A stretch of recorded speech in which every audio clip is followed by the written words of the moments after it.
할렐루야, 아멘. 순서들이 이제 많이 있었습니다. 제가 지난주에 우리 어너인팅 팀에서 오셔서 찬양 인도를 해주시고 또 함께 우리가 예배를 드렸습니다. 드렸더니 그 앞에 인도하신 우리 목사님이 너무 감동을 우리 성도님들이 함께 찬양하는 모습 보고 너무 많은 감동을 받았다고 그렇게 말씀해 주시더라고요. 첫 곡을 부르면서 이미 이제 첫 곡을 부를 때 다 이게 앞에서 우리 권사님들이 이제 눈물바다가 되는 모습을 자기 앞에 찬양 인도하면서 부르면서 찬양으로 많이 준비된 교회, 또 찬양하기를 열망한 교회가 아닌가라는 이제 이렇게 끝나고 나서 말씀해 주셔서 제가 되게 그렇게 흐뭇하고 또 저도 개인적으로 너무 좋았습니다. 우리가 큰 소리로 찬양하기도 하지만 실은 찬양을 조금 부르면서 했던 찬양들이 우리의 이제 삶을, 우리의 심장을 울리기도 합니다. 그래서 첫 곡에서 울었다 그러니까 첫 곡이 뭐였지? 좀 생각이 나더라고요. 그래서 우리 첫 곡 우리 한번 같이 한번 불러봤으면 좋겠다는 생각이 들어서 한번 불러주셔. 이 PPT 좀 틀어주실래요? 네, 이 찬양입니다. 날마다 숨쉬는 순간마다 내 앞에 어려운 일 보내 라는 곡으로 시작하죠. 우리 이 찬양 같이 하고 말씀 나누도록 하겠습니다.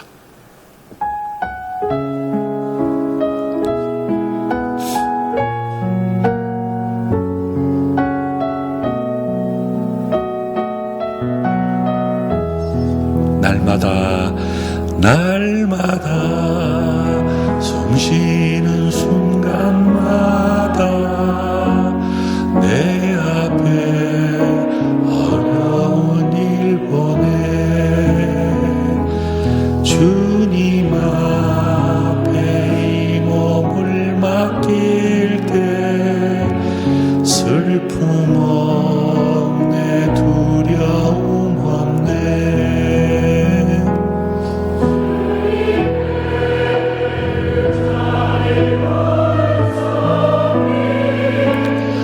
항상 좋은 것 주시도다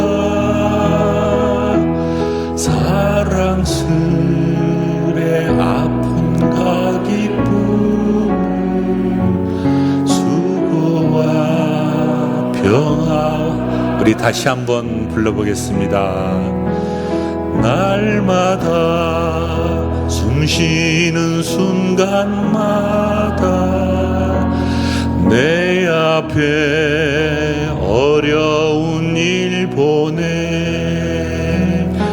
주님 앞에 이 몸을 맡길 때 슬픔 없네 두려움 없네 주님의 그 자비로운 손길 항상 좋은 것 주시도다 사랑스레 아픔과 기쁨 수고와 평화와 안식을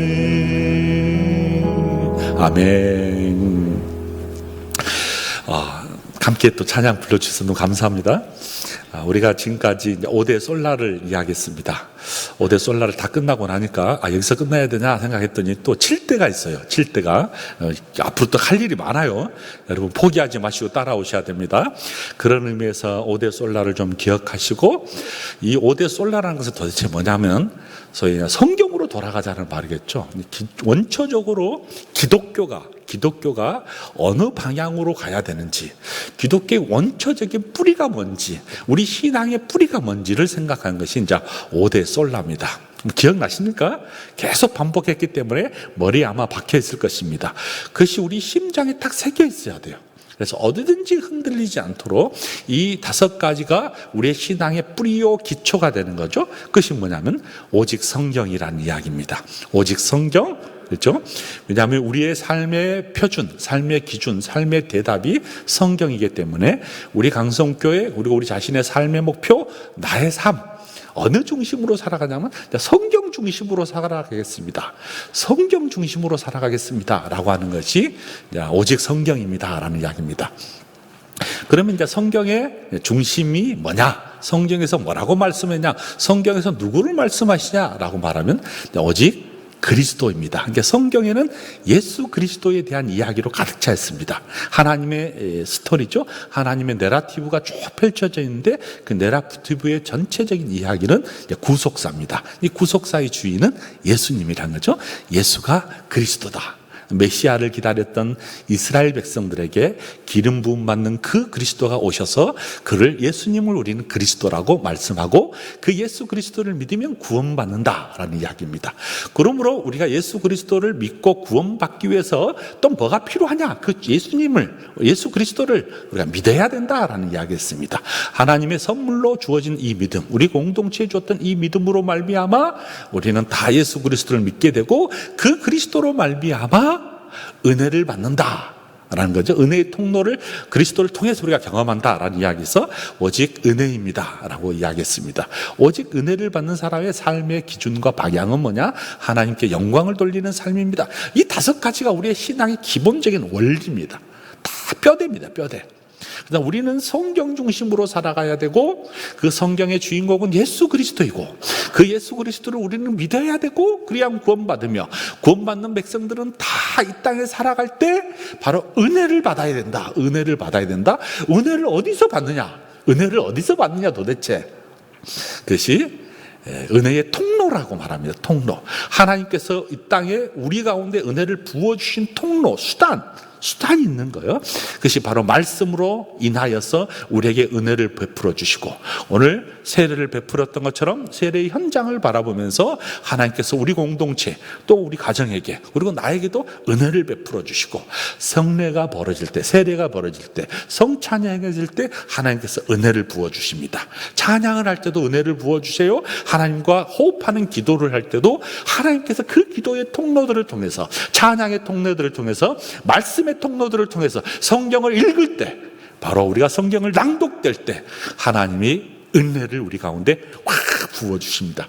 그래서 은혜에 거하는 것이 바로 이 예배 현장입니다. 우리 강성교 예배 현장이 하나님께서 다 예비하셔서 은혜를 부어주시기로 작정하면서 11시, 9시 예배, 3시 예배 하나님이 은혜를 확 이렇게 내려주십니다.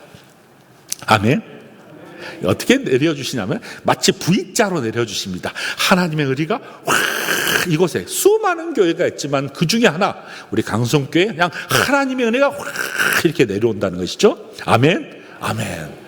말씀을 통해서 성례가 벌어질 때 찬양을 할 때 기도할 때 하나님의 은혜가 우리 가운데 확 은혜가 임하면은 하나님의 자신이 누구라고 말씀했냐면 출애굽기에 보면 16장에 나는 하나님의 치료자, 나는 너의 치료자라고도 말씀해 주셨습니다. 여호와 라파란 말이잖아요. 수많은 여호와에 따르는 사람들에게 하나님의 백성들에게 이스라엘 백성들에게 율례와 규례를 따라 지키는 그들에게 그들의 하나님의 말씀을 귀 기울인 자에게 하나님의 명령에 귀 기울인 자에게 하나님의 계명에 귀 기울인 자에게 하나님께서 뭐를 약속해 주셨냐면 광야 생활에 떠났던 그 이스라엘 백성들에게 너희들이 애굽 땅에서 경험했던 수많은 질병들을 내가 결코 그 어느 하나라도 너에게 임하지 않도록 해주겠다고 말씀하시면서 자신을 누구라고 소개하냐면 나는 치료자다. 나는 너희의 치료자다. 라고 말씀해 주셨습니다. 그러므로 하나님의 규례가 뭐예요? 하나님의 말씀 아니에요? 하나님의 말씀에 듣고 순종하고 하나님의 보시기에 의를 바르게 행하며 내가 의로운 것이 아니에요. 내가 의롭게 살아가는 것이 아니에요. 자신이 보시기에 하나님의 보시기에 의롭게 행한다라고 보여지면 너희들이 그 전에 애굽 땅에서 수많은 고통을 받았던 그 고통들을 내가 그 어느 하나라도 너희에게 내리지 않겠다고 말씀하시면서 나는 치료자라고 말씀해 주셨습니다. 이것이 다 어디서 나온다고요? 성경. 하나님의 말씀을 듣고 하나님의 말씀을 귀 기울이고 하나님 말씀에 순종하고 하나님 말씀대로 해가면 하나님께서 친히 우리의 모든 삶 가운데 치료자가 되어 주시겠다고 말씀해 주셨습니다. 아멘.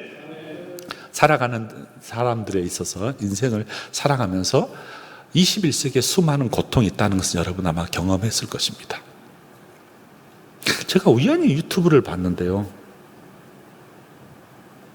너무 가슴 아픈 한 사건을 봤습니다. 이 아이는 중학교 1학년입니다. 중학교 1학년.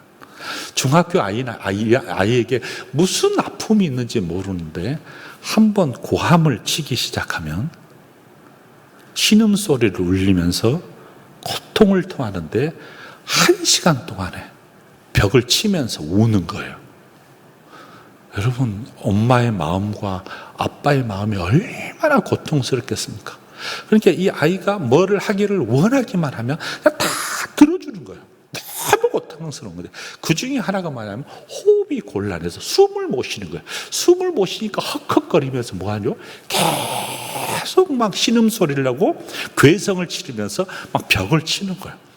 1시간 동안 하고 나면 힘이 없어서 쓰러져 버린 거예요, 얘가.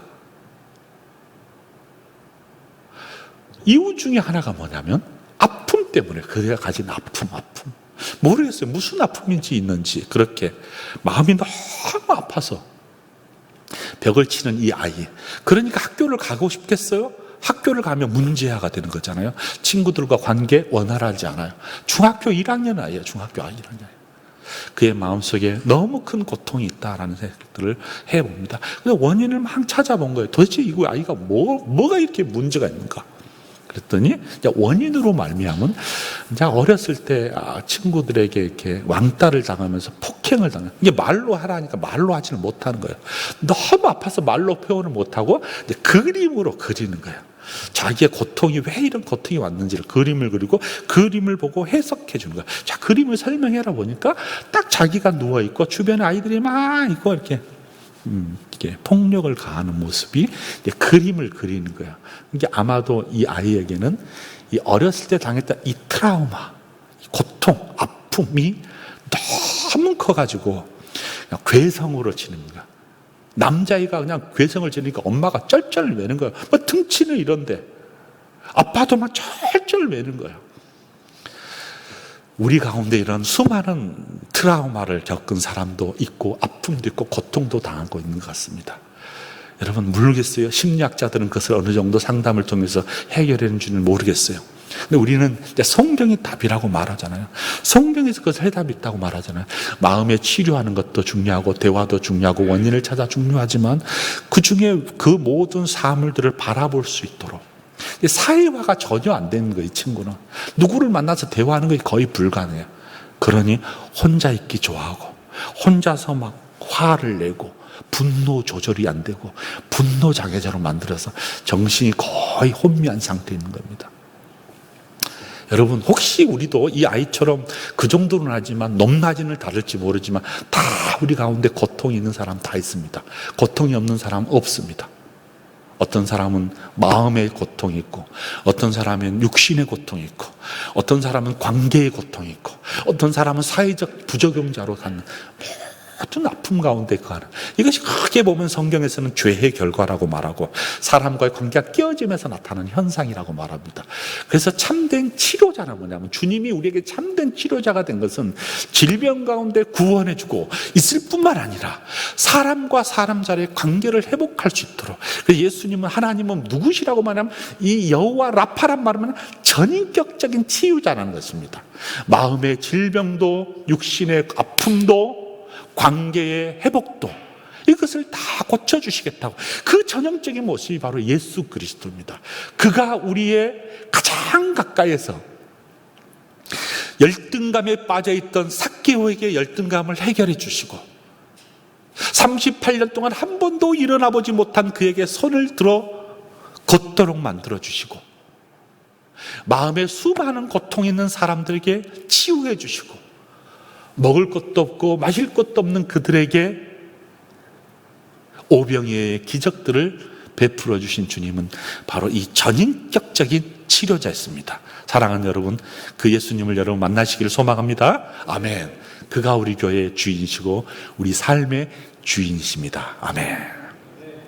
이 7가지 이야기를 이제 조금 더 디테일하게 좀 해보려고 그래요. 머릿속에 아마 제가 얼마 전에도 계속 그 이야기 했습니다. 이 5가지가 작동되면서 우리 안에 뭐가 있냐면 이 무브먼트가 있어요. 우리 강성교회가, 우리 이제 총회가 나름대로 이 방향을 설정하고 각 개교회가 이런 운동을 좀 있었으면 좋겠습니다. 라고 하는 이제 운동을 벌입니다. 총회가 운동을 벌이고 우리 강성교회가 중요한 모토가 되고 모범적인 교회가 되기를 소망하는 입장에서 이 7대 실천 운동을 하는 데요.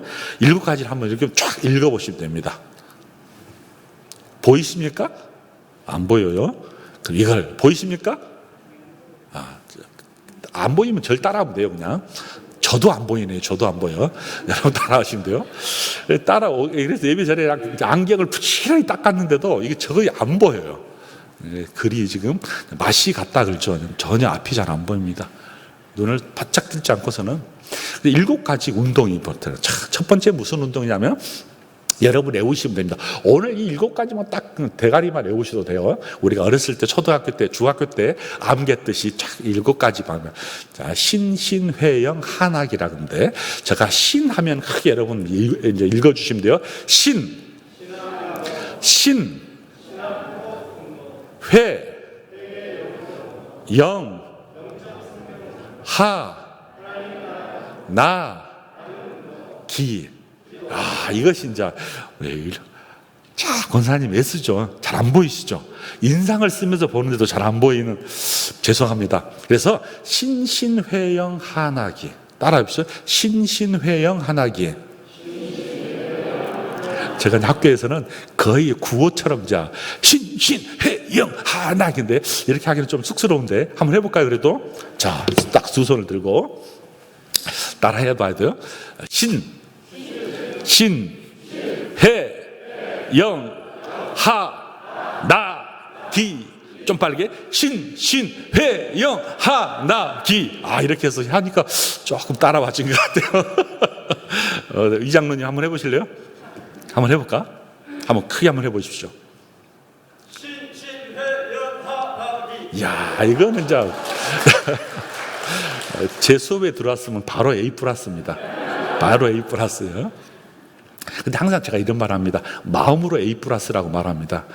성적은 나도 몰라요. 이제 마음으로는 이미 이제 우리 이장로님은 A+입니다. 신신회영 한하기. 신하면 신앙운동, 신학해봉운동, 회기용서운동, 영적 생명운동, 하나님 나라운동, 나눔운동, 기도 성령운동. 아마 이것이 다 이제 우리 교회뿐만 아니라 전 기독교의 어떤 무브먼트가 됐으면 좋겠다는 생각이 듭니다. 그러면 이제 도대체 이것들이 뭐냐라는 이야기죠. 신신회영 한학이라는 것이 어떤 무브먼트를 가지고 있느냐. 성경의 내용들을 다 정리해본 5가지 핵심이 있고, 이 5가지 핵심이 이제 교회 안에서 어떻게 이 운동들을 일으켜 나갈 것인가. 이것이 바로 신신회영 한학이라는 7가지 운동으로 우리가 교회마다 지금 이제 막 총회적으로 외치고 있습니다. 그 중에 하나가 이제 신앙운동입니다. 신앙운동. 신앙운동은 믿음운동이라는 말로 표현해 볼 수 있잖아요. 믿는다. 믿음을 어떻게 운동시킬 것인가. 이것은 성경이 답이다라는 것이 핵심입니다. 여러분 오늘 본문 보십시오. 오늘 잘 보십시오. 디모데후서예요. 오늘 본문 쫙 보시면 3장에 이렇게 되어 있습니다. 그 14절은 우리 강성교회 마치 모토와 같은 구호 아니에요? 그러나 그날을 빼고 오겠습니다. 너는 배우고 확실한 일에 거하라. 너는 내가 누구에서 배우는 것을 알며 이라는 겁니다. 강성교회 이제 박효일 목사님부터 시작해서 계속해서 이 교육 목회, 교육의 어떤 방향을 어떤 것이라는 것을 쭉 가르쳐줘. 너는 배우고 확실한 일에 거하라. 내가 누구에게서 배웠느냐? 너는 내가 누구에게서 배웠는 것을 알고. 그렇죠? 목사님, 박효일 목사님에게, 황빈 목사님에게 배웠잖아요. 그리고 이제 배움에 확실히 거하잖아요. 또 어렸을 때 성경을 알았는지, 성경이 답이라는 핵심, 신앙운동을 하는 데 있어서는 성경이 중심이요. 성경은, 그럼 그 성경은 뭐냐? 능히 너로 하여금 그리스도 안에 있는 믿음. 성경은 믿음으로 말미암아 구원에 이르는 지혜를 얻게 하셨다라는 거예요. 그러니까 성경을 믿으면 믿음으로 확신이 거하게 되면서 구원에 이르는 지혜를 얻는, 성경 안에 구원을 얻는 지혜가 있다는 것입니다. 그러니까 그 어디에서 구원을 얻는 길을 찾는 것이 아니라, 그 어디에서 삶의 방향을 찾는 것이 아니라, 우리가 구원받아서 살 수 있는 길, 우리가 구원 백성으로 살 수 있는 지혜를 얻는 곳이 어디냐면 성경이라는 겁니다. 성경은 어렸을 때 알았던 이 성경은 예수 안에 있는 믿음으로 말미암아, 예수를 아는 믿음으로 말미암아 구원에 있는 지혜를 얻게 한다는 것이에요. 지혜를. 그러면서 좀 더 구체적으로 설명해요. 16절, 모든 성경은 66권 성경입니다. 하나님의 감동으로 되었어요. 우리의 지혜라든지 우리의 어떤 이성이라든지 우리의 어떤 작품, 인간적 작품이 아니라 하나님의 감동으로 된 것으로 교훈과 책망과 바르게 함과 의로 교육하기에 유익하다. 왜? 하나님의 사람으로 온전하게 하며 모든 선한 일을 행할 능력을 갖출 수 있기 때문에, 성경을 통해서 온전한 삶으로 살 수 있게 되고 선한 일을 할 수 있도록 하는 기초가 어디냐면 이 성경이 있기 때문에 그렇습니다. 성경이 답이라는 것은 뭐냐? 성경을 믿으면 온전한 구원받는 백성으로 삶을 살 수 있는 능력을 갖추게 되고, 그 능력을 기르게 되고, 그 능력을 실천하게 되는 뿌리가 어디냐면 바로 성경입니다. 그래서 계속해서 우리 강성교회는 성경 중심적 예배, 성경 중심적 목회, 성경 중심적 설교, 성경 중심적 교육, 계속 성경 안에 답이 있기 때문에 그렇습니다. 성경을 닫아놓고, 성경을 막아놓고, 성경을 빼놓고 어디에서 길을 찾고 있습니까? 사랑하는 여러분, 그래서 성경을 읽으라는 거예요. 성경을 들으라는 것이에요. 성경의 말씀을 읽고 듣고 심지어 기록하고, 필사운동 하잖아요. 필사 기록하고 듣고 낭독하고, 그 해석해 주신 목사님의 말씀도 듣고, 그래야 우리가 어떻게 살아가는 것인지, 교훈도 바르게 함권도 의로 교육하는 모든 삶의 지혜들을 얻을 수 있기 때문에 그렇습니다. 여러분, 그래서 성경을 읽으시라는 거예요. 여러분, 성경을 들으시라는 거예요. 여러분, 성경에 집중하라는 거예요. 집중하라는 거. 그 어디에도 답이 없습니다. 그 어디에 인생에도 답이 없습니다. 아까 말한 그 중학교 1학년 이 아이에게도 성경이 그 아이에게 다가서기를 소망하면서, 막 들으면서, 유튜브를 보면서 막, 답이 여기 있는데 막 그런 생각이 간절하게 드는 거예요. 사랑하는 여러분, 혹시 우리 안에 여호와 치료자 되신 그분을 만나기를 소망하십니까? 그러면 성경을 읽으십시오. 성경을 들으십시오. 성경을 순종하십시오. 듣고 순종하는 자에게, 듣고 의를 행하는 자에게, 듣고 그것을 지키는 자에게 그 어떤 질병도 다 막아주시겠다고 말씀해 주셨습니다. 그래서 성경에 머물러라는 것입니다. 날마다 성경에 거하라는 거예요. 그렇게 말씀해 주셨습니다. 그래서 성경이 답입니다. 사랑하는 여러분, 우리 강성교회는 이 성경이 답이라는 것에서 그 어떤 교회보다도 가장 앞장서기를 소망합니다. 그래서 그냥 지난 2년 동안에 목사님께서 몇 장 성경 낭독해서 유튜브에 올려주시고, 읽어라, 들으라, 삶 가운데 거하라. 그것이 무엇이에요? 그냥 교회에 나올 수 없으니까, 어려우니까 성경을 낭독하는 성경을 좀 들으라는 거예요. 그런 몸부림이 교회가 그런 것들 여러분에게 제공해 주었잖아요. 사랑하는 여러분, 귀에 담으셔야 됩니다. 머릿속에 머물러셔야 됩니다. 그래야 그래야 구원에 이르는 참 지혜를 얻을 수 있습니다. 사랑하는 여러분, 참된 지식이 뭔지 아십니까? 여러분, 참된 지식, 내가 안다라는 그 참된 지식은 뭐냐면, 학자들이 말하면 네 가지 프로세스가 있대요. 학자들의 이야기예요. 참된 지식을 알려면 사실에 머물러야 된답니다. 이 팩트, 하나님의 말씀인 이 팩트, 사실에 머무르셔야 돼요. 이것이 답이기 때문에 이 안에 머무르셔야 돼요. 이 머무른다는 것에 끝나면 안 돼요. 이것이 체계화된 것을 주목하셔야 돼요. 그래서 황 목사님이 수요일마다 여러분 하이델베르그 교리 문답을 가르치는 뭐냐면, 이 성경 속에 체계화되는 교리를 가르친 것을 배우라는 거예요. 이 교리를 알지 못하면 아무리 성경을 읽어도 맥을 못 잡습니다. 그러니까 성경을 여러분 다독하시고 정독하실 뿐만 아니라 성경이 어떤 체계화되어 있는가를 교리적으로 딱 배우셔야 흔들리지 않아요. 요즘 가장 심각한 것이 여기에 있다고 제가 이야기를 들었습니다. 최근 어떤 이단 대책위원회에서 했던 그 목사님의 유튜브를 보니까 이거래요. 지금 고3 아이들이 가장 타겟이 되고 있는 것이 뭐냐면, 고3 아이들을 지금 신천지를 비롯한 수많은 이단들이 고3을 그냥 타겟해가지고 성경 공부하자, 지금 이 시간에 나와 함께 기도하자, 모임을 갖자라고 하는 전투적인 모임을 갖고 있대요. 이 사람들의 전략이 뭔지 아세요? 옛날에는 교회라고 하면은 신천지가 교회를 갖다가 마크를, 합동측 마크, 통합측 마크, 백석측 마크, 교회 안에 마크를, 일반 교단으로 딱 마크를 가지고 교회를 세우고 있대요. 깜짝 놀랐어요.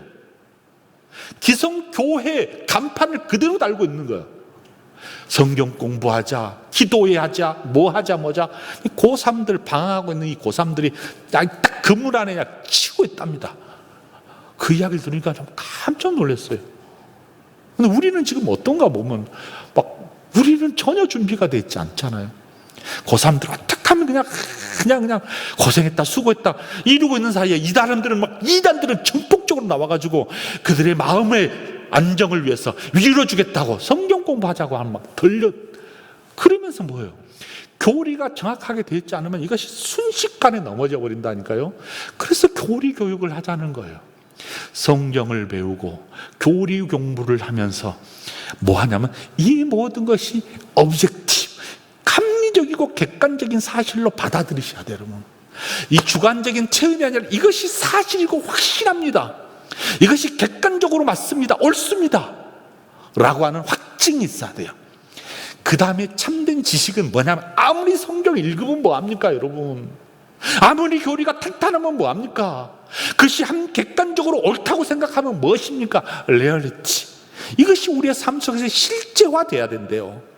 성경이 답이라는 건 뭐냐면, 성경을 아무리 읽어도 이것이 내 삶 속에서 이것이 답이라는 확신과 삶 속에 적용이 없으면 사상 누각이 돼버린다.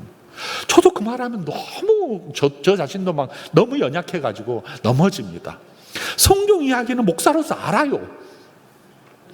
교리적 체계도 삼위일체가 뭐고 교회가 뭐고 예수님이 누구시며 믿음이 뭔지를 알 거는 같아요. 그것이 옳다고 믿어요. 이것이 내 삶 속에서 딱 들어와서 정말 내가 그렇게 사냐? 당장 죽어도 구원받는 확신 가운데 내가 그 안에 흔들리지 않고 사느냐? 사랑하라고 말했는데 사랑하느냐? 오래 참고 있느냐? 절제하느냐? 온유하느냐? 너무 흔들려요. 저도 아무리 머릿속에 알아도, 성경이 답이라고 아무리 머릿속에 알아도 이 성경의 말씀이 내 삶 속에서 어떻게 녹아져서 체득화되고 실제화되느냐, 이것이 참된 지식이래요. 이것이 참된 성경을 아는 삶의 태도래요. 여기까지 가야 답을 찾습니다. 여러분, 신앙을 오래 한 사람들, 신앙을 오래 거한 사람들은 여기는 너무너무 잘 알고 있어요. 여기까지도 내려와요. 왜? 말씀 들으면 자극이 오거든요. 기도하다 보면 참회도 해요. 그대로 내 발이 움직이냐는 게, 의지가 작동하느냐. 여러분, 회개하기는 쉬워도 용서하기가 정말 어려워요. 내가 늘 이야기했잖아요. 3번만 용서하라고 하면 용서하겠어요. 아니 7번 용서하라면 용서도 하겠어요. 10번 용서하라면 뭐 인상 쓰면서 참으면서 용서할 수 있어요. 성경은 용서를 그렇게 숫자로 제한하지 않아요. 끝이 없대요. 사랑도 끝이 없대요. 그래서 성경을 답이라는 삶을 우리 안에 적용하기가 너무 어려워요, 여러분. 근데 거기까지 가래요. 그래야 그게 답이 있대요. 사랑하는 여러분, 성경을 읽고 성경을 해석하고 목사님이 방향을 제시해주고 교리적으로 탄탄하고 그것이 합사하시는 것을 믿어요. 대부분 신앙생활하면 거기까지는 가요. 그런데 이것이 내 삶 속에서 딱 투여될 때, 그것이 내 삶 속에 딱 적용됐을 때 너무 힘들어요, 여러분. 그러나 거기까지 가야 된대요. 그것이 참된 신앙이래요. 그것이 구원받는 백성의 삶의 자리래요. 성경이 답이라는 그 자리에는 삶의 끝자락까지 가는 자리, 그 자리에 바로 작은 예수의 모습이 우리를 통하여 드러날 때 성경이 답이라는 사실들이 우리가 증명해낼 수 있고, 그것이 힘이라는 사실, 그것이 능력이라는 사실을 믿음의 백성들, 말씀이 답이라고 믿는 저와 여러분, 그런 삶이 우리 강성교회 위에 넘쳐나기를 주님의 이름으로 축복합니다. 아멘. 날마다 숨쉬는 순간마다 이 찬양 우리 다시 한번 합시다. 그래서 정말 날마다 숨쉬는 순간마다 내가 주 앞에 서고 그 주님 앞에 서는 그 모든 자리에서 내가 삶의 실제화가 되는 그런 모습으로 살겠습니다 라고 하는 저와 여러분이 되기를 주님의 이름으로 축복합니다. 아멘. 자, PPT 틀어주십시오.